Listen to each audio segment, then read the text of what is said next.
tuliofikiwa na miishu. Basi mambo hayo yote yaliwapata wao kuwa mifano na yaliandikwa ili kutuonya sisi ambao mwisho wa nyakati umetofikia. Kwa hiyo yeye ambaye anadhani amesimama na aangalie asianguke. Mara kadhaa Yesu alizungumza juu ya mwisho wa ulimwengu wetu. Alipokuwa akizungumza juu ya mada hii, alitoa kama mfano wa nyakati ambazo Mungu alisasimika kuharibu ulimwengu wa zamani na miji ya Sodoma, Gomora, Adma na Seboimu. Matukio haya mawili ya kihistoria yalikuwa muhimu katika maisha ya wanadamu. Wao ni mfano wasi wa hukumu ya kimungu na onyo juu ya mwisho wa neema ya ukombozi. Mwisho unakuja kwa ulimwengu wa zamani, mwisho uliotangazwa kwa muda mrefu, kufungwa kwa mlango wa neema.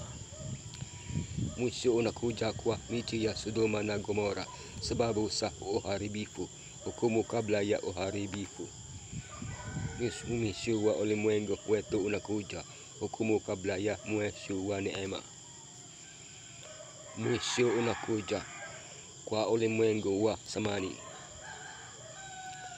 mwisho uliotangazwa kwa muda mrefu, lakini kama vile siku za Nuhu zilivyokuwa, ndivyo kutakavyokuwa kuja kwake Mwana wa Adamu.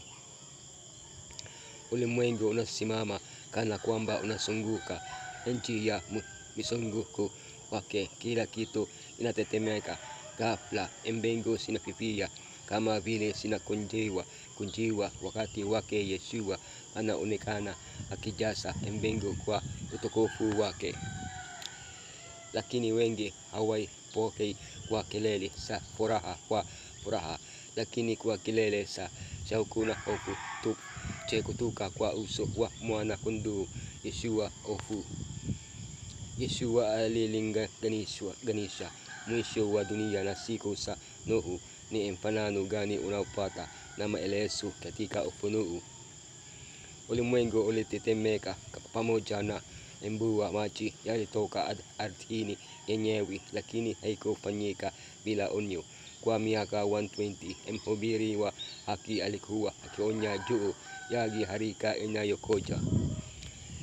Vivyo hivyo tangu mwisho wa karne ya 18 watu wamekuwa wakihubiri juu ya ujio wa karibu wa Yesu. Kwa hivyo wale wanaomkimbia Yesu wakati huu hawatakuwa kwa sababu ya ujinga, bali kwa sababu hawajataka kumwamini. Kufungwa kwa milango wa rehema. Kwa imani Nuhu akiisha kuoniwa na Mungu juu ya mambo ambayo hayajaonekana bado, akaogopa, akatengeneza safina ya kuokoa nyumba yake, ambayo kwa hiyo akahukumu ulimwengu na kuwa mirithi haki ipatikanayo kwa imani. Wakati wa kuandaa safina, Nuhu aliwaonya raia wenzake juu ya uharibifu wake unaokaribia na kuwaita watubu.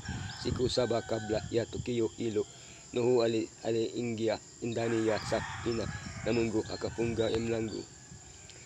Licha ya kutazama matukio ya ajabu kama vile kuingia kwa amani kwa wanyama ndani ya safina, waliendelea na shughuli zao za kila siku. Hakuna mtu aliyetaka kuingia ndani ya safina kabla ya mlango kufungwa. Matukio ya ulimwengu yanatuonya juu ya ujio wa Yesu uliokaribia. Ni wajibu wetu kuonya ulimwengu huu na kuwapa fursa ya kumkubali Yesu kabla ya mlango wa neema takatifu kufungwa. Mengi watakijeli, lakini wengine watakubali. Jipe moyo, mavuno ya mwisho yatakuwa mengi zaidi kuliko yale yaliyovunwa na Nuhu. Mwisho unakuja kwa miji ya Sodoma na Gomora. Sababu za uharibifu kama vile Sodoma na Gomora na miji iliyo karibu na kwa njia hiyo hiyo wakijitoa kwa uasherati na kufuata mwili wa kigeni, wamimekwa kwa mfano wakiteseka kisasi cha moto wa milele. Yeshua alilinganisha kuja kwake mara ya pili na wakati Lutu alipotolewa kutoka Sodoma na moto utakiteketeza miji. Ikiwa kulinganisha na wakati wa Nuhu unazungumza nasi juu ya kutokuamini, nyakati za Lutu zinazungumza nasi juu ya uasherati na machafuko ya kijamii. Mioyo ya wanadamu daima imekuwa mwovu. Hata Wakristo wamefanya vitendo vya aibu. Hata hivyo, siku hizi ovu unatangazwa kama wema, na wema wenyewe unadhihakiwa. Dhamiri kama za Daudi zimepigwa ganzi. Ulimwengu wetu unahitaji watu kama Nathani ambao wataamsha dhamiri hizo na kuwatia moyo na ujumbe, Bwana ameondoa dhambi yako, utakufa. Hukumu kabla ya uharibifu. Nitashuka sasa nione ikiwa wamefanya kazi yao sawasawa na kilio chao kilichonijia, na kama sivyo nitajua. Uovu wa Sodoma ulikuwa dhahiri, lakini kabla ya kuharibu, Mungu alitekeleza hukumu ya uchunguzi. Akifuatana na malaika wawili alikwenda Sodoma, na kwa makusudi alipita karibu na nyumba ya Ibrahimu. Kuficha nia yake kwa Ibrahimu, alimwambia kile atakachofanya. Kisha jambo lisilotarajiwa ilikatokea. Tabia ya Mungu mwenyewe ilihukumiwa. Asubuhi iliyofuata, Ibrahimu aliweza kuona kwamba Mungu kweli alikuwa jaji mwadilifu. Alikuwa ametekeleza haki, akiwahukumu waovu na kwa kuwaokoa wenye haki. Kwa miaka 1000 tutakuwa na fursa ya kukagawa hukumu ya kimungu na kujua wenyewe tabia ya haki ya Mungu katika kushughulika kwa kina dhambi. Mwisho unakuja kwa ulimwengu wetu. Hukumu kabla ya mwisho wa neema. Viti vya enzi vilikwekwa, na Masihi wa siku akachukua kiti chake mahakama ikaketi na vitabu vikafunguliwa. Danieli anasimulia tukio la hukumu linalofanyika mbinguni wakati shughuli za wanadamu zinaendelea na mwendo wao bila kujali kile kinachotokea huku.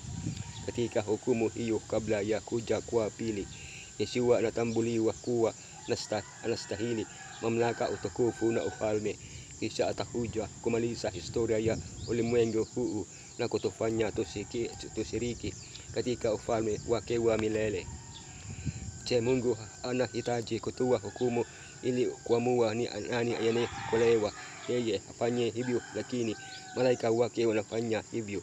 Ndiyo sababu alituma malaika Sodoma kuchunguza. Wakati kati ya mwisho wa hukumu na ujio wa pili unaonyeshwa na kufungwa kwa mlango wa siku 7 kabla ya gharika. Kila kesi itakuwa imeamuliwa na neema ya Kimungu itakuwa imetufunika sisi sote ambao tumeshikamana nayo. Ikiwa watakatifu wa Agano la Kale walikuwa nuru angavu na inayoangaza kwa ulimwengu, tunalazimika kuangaza zaidi kuliko wao, kwa sababu tuna nuru yote ambayo walikuwa nayo inaonyangaza kwenye njia yetu kutoka kwa zamani za unabii na nuru ya shahada ambayo imetujia katika maisha ya Mesaya. Unabii kamili zaidi unafunua Yod-Heh Waw-Heh wa kweli kwa wale ambao miisho ya ulimwengu imewajiwa.